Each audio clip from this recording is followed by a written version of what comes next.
Bulletin of the Puerto Rican Academy of History.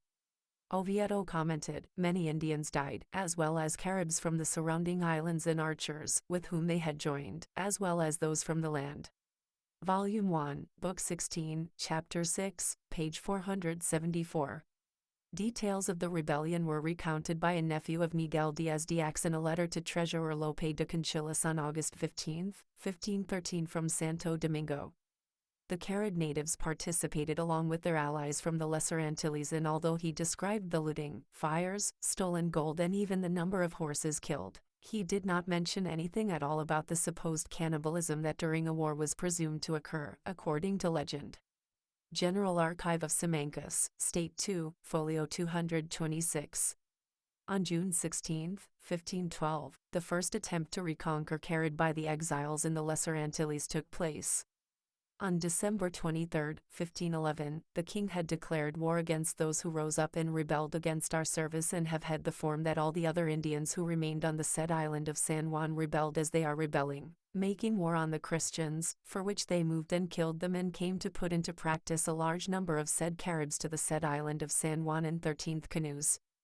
Agi Contaduria 1071.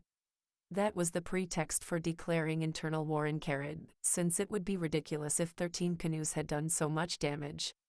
Internal raids began in Carib against the chieftains Dagueo and Umaka, Orakovics, Jayuya and Yagula from July to October, 1513. We have made this account, because it is a fallacy to judge remote events with current standards of conduct. If they are not documented, the result is to defame, even if the purpose was not to defame. Certain points of originality may appear, but they are usually the copy of other copies. An example would be that of Father Las Casas, a medieval theologian and stubborn Christian, but fervent statesman who contributed good ideas, but sometimes inapplicable. Another example could be that of Columbus, who helped to reaffirm the myth of the anthropophagy of the Caribs in his diary, although he declared not to believe it, clarifying that when the Caribs captured enemies, they took them to Carib as prisoners, and since they did not return, they naively assumed that they ate them.